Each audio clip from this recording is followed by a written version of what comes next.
December 31st, 2016, Bitcoin's trading around $969. Ethereum's around $8. Mid-December 2017, Bitcoin trades at $19,800. Ethereum's trading close to $900. What the hell happened in 2017? Anybody? Actually, anybody, but you guys first. What happened in 2017 that Bitcoin, Ethereum, the entire market took off the way it did? I think we just saw a new class of investors coming into it. So Wall Street started to come in. I don't think they're really in yet. I think 2018 is going to be much more of a Wall Street year. Prop trading firms, hedge funds, we started to see those kind of clients as a digital asset exchange and custodian, Gemini, which we founded in 2014.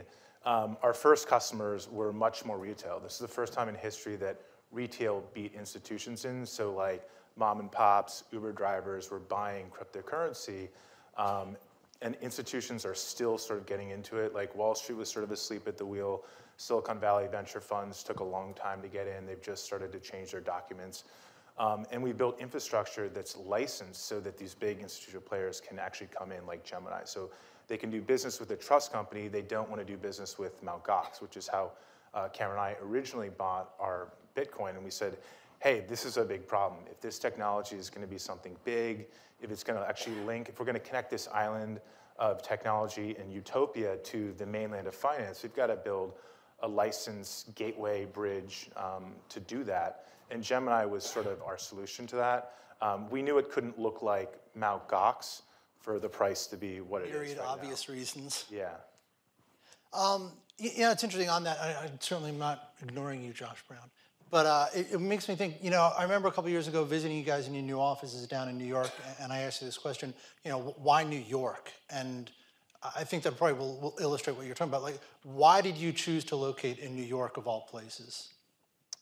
Yeah, so we actually were first, so the New York Department of Financial Services chose to build virtual currency regulations and a framework. So that's why we chose New York. We would have gone out to the West Coast if there was a framework, but we needed a regulatory certainty on regulation to basically get a banking relationship. No bank's going to bank an unlicensed money service business, so that's really how we started here.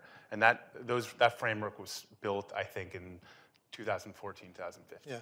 Yeah, so without clear licensing guidance, we couldn't attract the customers we wanted. You're a technology company, but you need compliance, you need licensing, and New York really cut the path for that with allowing us to become a New York trust company. Same framework that State Street started as a trust company, Bank of New York started a trust company. We joke that we're 223 years behind State Street because it's 225 years old. But we're very much marrying the oldest framework in the world, or at least in this country, with the newest technology, which we think is really cool and built the confidence to allow the institutional players to start taking the risk in this world. Because obviously, you're a journalist, you know this, the narrative and the headlines were very juicy in talking about the dark market, which I think really misled a lot of consumers about the true merits of the technology. But that's hard to get over to, if you're a chief risk officer or compliance officer at a bank. And so, building Gemini allows them to sort of get comfortable with this. Yeah. Josh, so from your perch, Ritholtz Capital, you're a wealth manager, you're on CNBC all the time, so could I say you're a quasi-journalist? They used to call us citizen journalists in the early days of blogging. Right. So right, yeah, and reformed broker you've been doing for years. So you kind of come at it from a different perspective. What did you see in 2017? So so I would have been one of the people in 2011, 2012 jeering at these guys. I think you were, actually. Right. Yeah. But I felt much better about that last summer when I attended an event, and it was hedge fund managers that were early to crypto, and developers, designers, and everyone said the same thing. I was the biggest skeptic, and then I did a deep dive, and I was converted. And I've actually never met anyone that's done a deep dive that was not a convert to the idea that there's something here. Pick your token, pick your. But I actually agree with everything that that you guys said. And one thing I would add to that, I think where Wall Streeters got interested was that it probably should have died, and it didn't. And we've all been trained as speculators or as investors. If something is supposed to have died and doesn't, you are forced to pay attention to it. And actually, in June is when Bitcoin got back to the old high, 2,300 or so, which it had been rejected from. And when it got above, that's when all the people that were thinking that way and said, how did Mt. Gox not kill this thing, right? And I think that's when a lot of people that I talk to who are kind of in the trading world, in the financial social media world, said, you know what, this thing's not going away, and so I'm just going to put on a token position. And I think enough people did that the distance between 2,300 and 5,000 was like that. Yeah. So it actually didn't start rolling in January, really started rolling in the summer. And that's when all of a sudden you would see Wall Street guys casually on their phones scrolling through CoinDesk. And when you notice that, you know, you're forced to, you don't have to say I'm the biggest bull ever. You can't dismiss it anymore. Yeah. Yeah, I mean, Bitcoin has more lives than a cat. Right. This is like the 25th Bitcoin bubble. I remember when it was a bubble at $30 and went back to like $8, and then $50, $150, $250, $600, $1,200, $600, $250, and all the way back. So we've sort of lived with this up and down for 5 years, and yeah, every day that it lives on, you know, what doesn't keep you down or kill you makes you stronger, kind of thing. Yeah, it's interesting. Both of you guys have a relationship with retail investors. Ritholtz, I mean, you're not purely institutional, right? You do individuals. High net worth and right. some institutional, yeah. How, you know, it seems like you guys obviously could take, you know, I mean, you have all those regulations there, but you could take on, retail investors pretty easily. I just want to know exactly, right, that's where I'm going with this. Because we're held to what's called a fiduciary standard in wealth management. Right. We would be strung up from a lamppost if we, however, here's the thing though. We did a survey of our high net worth clients, and we happen to have a very web savvy, progressive clientele. Almost half our clients are on the West Coast, people that work in Amazon, Microsoft. And we actually did an informal survey, and we threw a last question in. Just for the hell of it, how many, you know, do you own any cryptocurrency? And the result was higher than I would have thought, and this was in the fall. So I could only imagine it went up from there. So we have a problem on the wealth management side, which is that we can't give advice to anyone on their crypto holdings, but their crypto holdings are growing in value, number one. Right. And number two, they grow more and more curious about where that fits into their asset allocation. And we're almost like with both hands tied behind our backs. So I don't know how that will resolve, but I would imagine that it's going to come around eventually, because I've seen it too many times. Let's talk about that, because I started getting, certainly by the summer and the fall, I started getting a lot of emails, and I could tell that there were people who had either read one article that I wrote or nothing, or heard about it, because they would say, you know, I'm interested in this Bitcoin. How can I learn more? But, you know, and again, as a reporter, right? Yeah. No. I mean, as a reporter, it's hard too, because I'm certainly not in a position to give out financial advice, and I wouldn't do it. But job. Yeah, right. My question is for all you guys, like, how should investors approach this, and what is the right approach to this? And I mean, I'm saying because I would get emails that would make me cringe. I sort of got one email from a person who said, I need money. I'm unemployed, and I think I'm going to throw it all into Bitcoin. And I just thought, oh, God, no, like, you need every dime, and you don't know where it's going to go. And it's, you know, I mean, what is the right approach for somebody who's new to this whole sector, not just Bitcoin, but Ethereum, all the altcoins? What is the correct approach for a new investor in this sector? I'll let you guys take that. Yeah, I don't know if we're the best people to give this kind of advice, because we jumped into the deep end pretty much head first in 2012. And then we learned all about it. Yeah. But I think there's a lot of good literature out there, lots of free content, white papers, going straight to the source is a good idea, and maybe just experimenting with a little bit. There's nothing like a small investment to incentivize learning. That's what we see. It's very easy to think your way out of investing even a little bit in learning. I've seen people do that for years and miss Bitcoin at 100, 1,000, 10,000.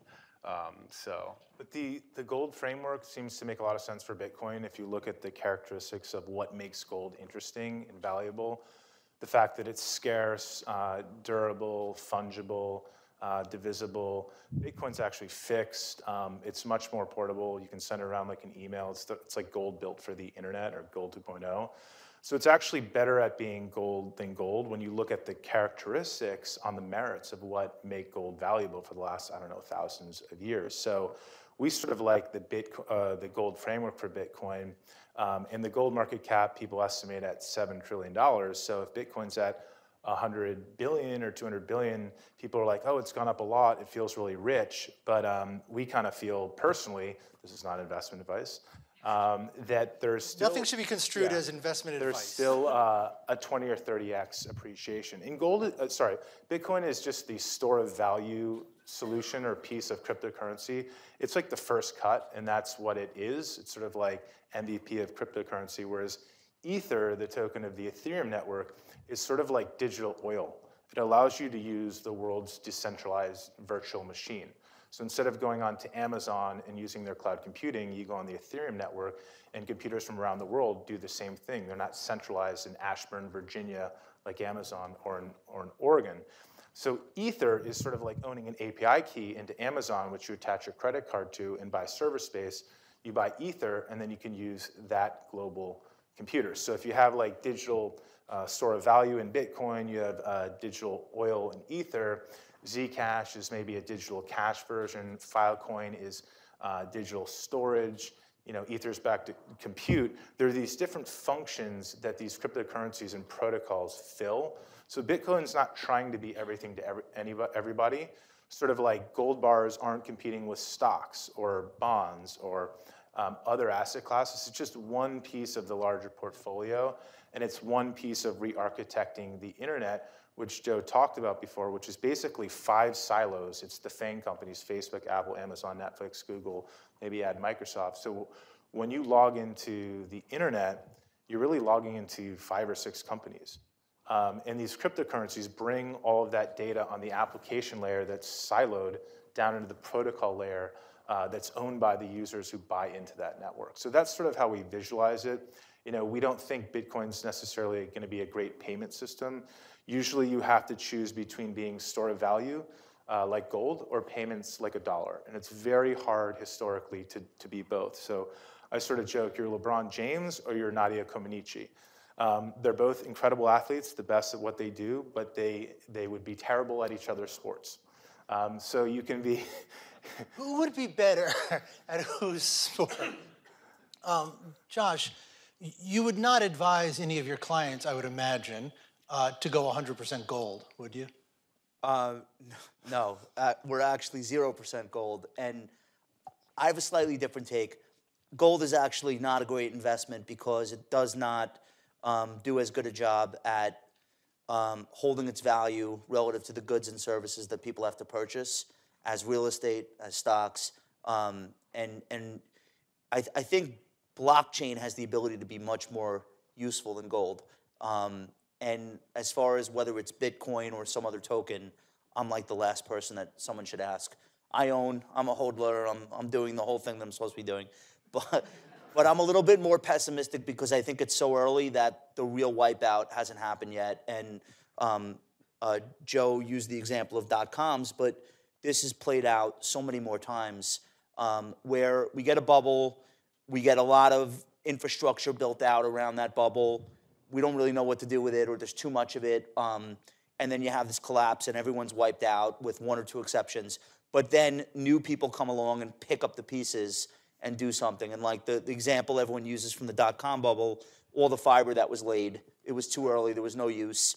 And then YouTube needed all of it and more 5 years after everyone went bankrupt. But you can go back 200 years ago, the canals in the 1820s and 30s was actually the first blockchain. The canals were, all of a sudden, you didn't need a stagecoach to transport goods into a city. The rivers were connected with canals, and that's how Cincinnati was built and all the places in Pennsylvania, et cetera. So if you think about that heuristic, then you realize, oh, but wait, banks started funding it, states started funding it, you had this huge wipeout, everyone went bankrupt. And then Procter & Gamble comes along, two brothers-in-law, and they're in Cincinnati making soap and candles, and they say, well, look, all this stuff is now wide open. We can ship our candles. We don't have to just sell to the 10 people that live in Cincinnati. We can move. So I think like, and then you do the railroads are 40 years after that in the 1860s and 70s, and they blow up. Everyone eventually loses, but what's left behind becomes incredibly valuable. The one exception is the debt crisis that we just had 7 years ago. Debt has no use after. It's just, it hangs around our neck, 2% GDP growth until we go through the cycle. But so my only point, and this is not because I have a prediction of the price of Bitcoin, is that when I go to I went to the Consensus Conference, it was awesome. I met all these really excited people in their 20s, and they're building things, and they're networking. Most of that stuff is not going to live. Like, most businesses don't live, so why would those? So it's a little bit bittersweet, I guess, the way I feel about all this. So I'm trying to be enthusiastic and believe that the blockchain is transformative. But then when my clients are like, oh my God, I'm missing out, I show them charts of the NASDAQ, 17 years ago. I show them the canals and the railroad, and it's just like, all right, calm down. You might not be missing the boat entirely. Yeah. And so maybe that balance is the right attitude. But I don't ever discourage anyone from opening up an account on Gemini, on Robinhood, on just get in there, use money that you don't need to feed yourself the next month, and try to learn something. And you might have a very different opinion than I do, and you might be right, and I might be wrong. And there should be a big distinction between the ICOs, this whole bucket of ICOs, and then commodity-like tokens like Bitcoin and Ether, which are actually the native tokens of their blockchains and networks. ICOs are tokens on top of tokens, and oftentimes there are companies trying to crowd sale an equity round through crypto tokens that they don't otherwise need. It's just an easier way to do it, not register with the SEC or whatnot. That's where you see, Floyd Mayweather coin, Paris Hilton, like promoting stuff. Those are the things that are a very different. Those are valuable. Of course, yeah, I buy immediately. Yeah, right. But sort of the layer one protocols of Bitcoin in a blockchain or Ethereum and Ether are very different because those are networks like an internet where people will build on top of, and you can own like owning a piece of the internet in the 90s, not having to pick between, first get a VC on Sand Hill Road that then picks Amazon versus Pets.com, but you can actually buy a piece of the underlying protocol layer of the internet. So let me ask you about that. Sorry, I don't. No, Josh, jump in, man. This is, So my book's coming out soon. I'll be on your panel. You should write a book. So I'm curious what you guys think about this, because all of the really smart people that are pessimists on crypto, but they actually understand it, they point to that exact example you use, but they say, Tim Berners-Lee and the people that came up with HTTP and SMTP and all those protocols, they have no money.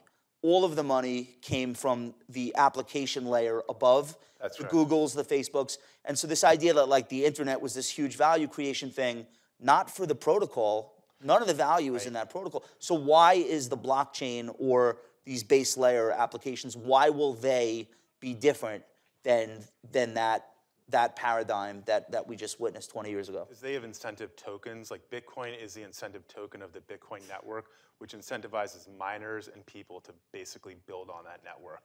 Right. So imagine if there was a token for HTTP that you could actually purchase. Well, the Bitcoin token is the cryptocurrency of the Bitcoin protocol. Ether is a token of the Ethereum protocol. So though you're right, those protocols, you could not buy tokens of them, and there was no way to really fund them and buy a piece of them.